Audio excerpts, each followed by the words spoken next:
여러분, 인생에서 모든 것을 잃었다고 느끼거나 더 이상 올라갈 곳 없는 벼랑 끝에 서본 적이 있으신가요?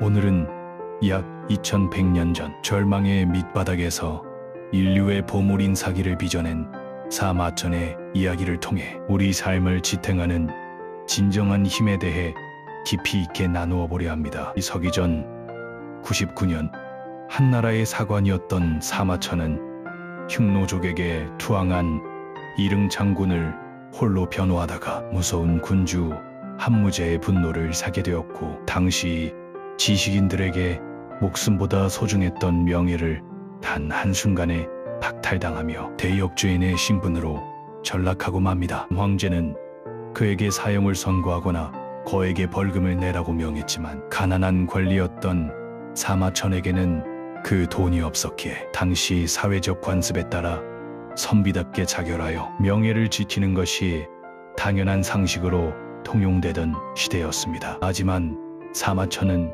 모두의 예상을 뒤엎고 남성으로서 견디기 힘든 가장 치욕적인 형벌인 궁형을 자처하며 살아남기를 선택했고, 이 결정은 당시 사회에서 비겁자라는 낙인과 함께 평생 지울 수 없는 수치심을 안겨주는 일이었습니다. 구형벌이 집행된 후 사마천이 마주한 세상은 감옥보다 더 차가웠으며, 한때 그를 우러러보던 동료들은 그를 마주칠 때마다 고개를 돌리거나 비릿한 웃음을 흘리며 철저하게 그를 고립시키고 외면했습니다. 장면 6구는 거울 속에 비친 자신의 무너진 육체와 자존감을 보며 하루에도 수십 번씩 통곡하며 왜 나는 죽지 못하고 이 지옥을 견디고 있는가 라고 자문했지만, 그를 버티게 한 것은 오직 임종 직전 아버지 사마담이 남긴 간절한 유언뿐이었습니다. 장면 7, 아버지는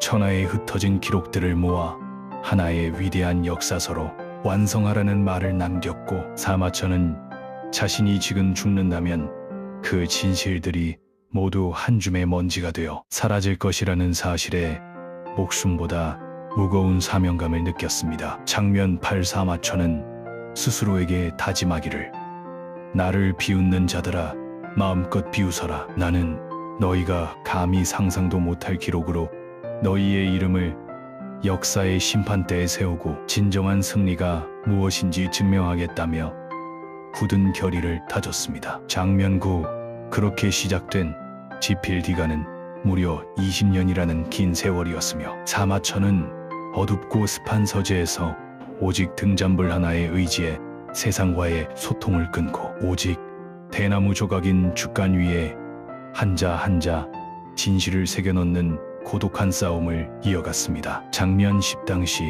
종이는 매우 귀했기에 무거운 죽간에 칼로 글자를 새기는 작업은 육체적으로도 엄청난 고통이었으며, 손마디가 굵어지고 눈이 침침해져 가는 중에도 그는 자신이 겪은 시련을 문장 속에 녹여내며 역사 속 인물들과 대화했습니다. 장면 11, 그는 단순히 승자의 기록을 베끼는 것이 아니라 권력의 눈치를 보지 않고 왕부터 자객, 상인에 이르기까지 모든 인간의 본 모습을 탐구했으며, 인간의 본성은 지위가 아니라 그가 행한 행위와 선택에서 드러난다는 믿음을 굽히지 않았습니다. 장면 12, 특히 사마천은 열전이라는 체계를 통해 이름 없는 자객이나 도둑, 시장의 상인들까지 역사의 주인공으로 기록했는데, 이는 당시의 권력 중심적 역사관을 뒤흔드는 혁명적인 시도였으며 오직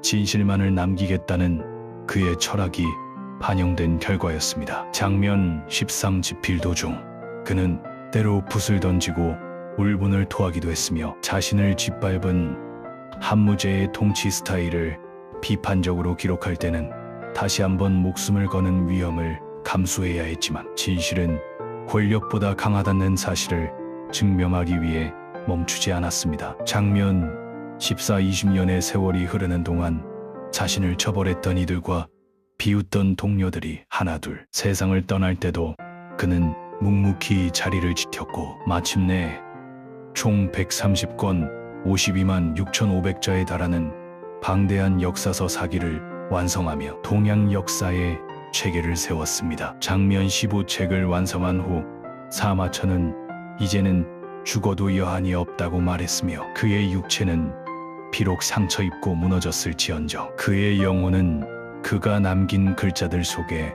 영원히 밥죄되어 후세에 전해질 준비를 마쳤습니다. 장면 16 사마천을 비난했던 수많은 권력자들은 이름조차 남기지 못한 채 역사의 뒤안길로 사라졌지만 그가 남긴 사기는 2000년이 지난 지금도 우리에게 인간답게 산다는 것이 무엇인지 그리고 시련을 어떻게 극복해야 하는지 가르쳐주고 있습니다. 장면 17 사마천의 20년은 오늘을 사는 우리에게 묻습니다. 지금 당신을 무너뜨리려는 그 시련이 과연 당신의 성장을 방해하는 장애물인지 아니면 당신만의 위대한 기록을 시작하게 하는 새로운 서말인지 말입니다. 장면 18 우리 모두는 각자의 인생이라는 역사를 써내려가는 주인공이자 사관이며 지금 당장 성과가 보이지 않고 세상이 나를 알아주지 않는다고 해서 실망할 필요가 없는 이유는 우리 모두에겐 저마다의 지필기간이 필요하기 때문입니다. 장면 19 사마천이 가장 어두운 감옥과 고립된 서재에서 가장 찬란한 진실의 빛을 발견했듯이 당신이 겪고 있는 고통스러운 오늘 또한 훗날 누군가에게는 가장 위대한 반전의 드라마이자 희망의 증거가 될 수 있음을 잊지 마십시오. 장면 20 띵남이 핑킨남이 저 또한 이 사마천의 이야기를 준비하며 다시 한번 다짐하게 됩니다. 진심을 담은 기록과 목소리는 시간을 이기고 결국 사람의 마음을 움직인다는 사실을 그리고 그 기록이 우리를 구원한다는 사실을 말이죠. 장면 21 지금 이 영상을 보고 계시는 여러분 중 혹시 힘든 시기를 보내고 있는 분이 있다면 포기하고 싶은 순간마다 사마천이 홀로 죽간을 깎으며 견뎌냈던 그 20년의 세월을 기억하며 조금만 더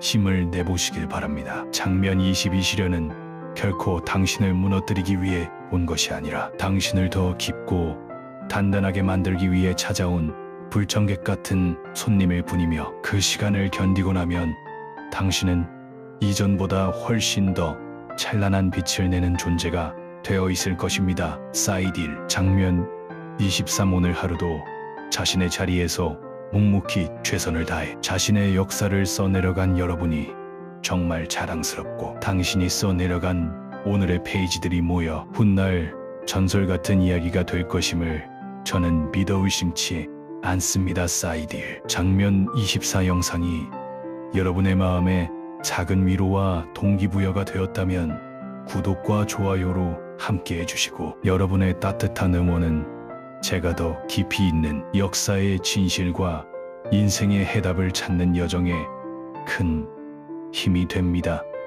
사이딜 장면 25 세상이 당신을 버린 것 같은 순간에도 당신은 결코 혼자가 아니며 당신의 기록은 멈추지 않습니다. 지금까지 역사의 거울 띵남이었습니다. 다음 시간에도 더 의미 있는 이야기로 찾아뵙겠습니다. 감사합니다.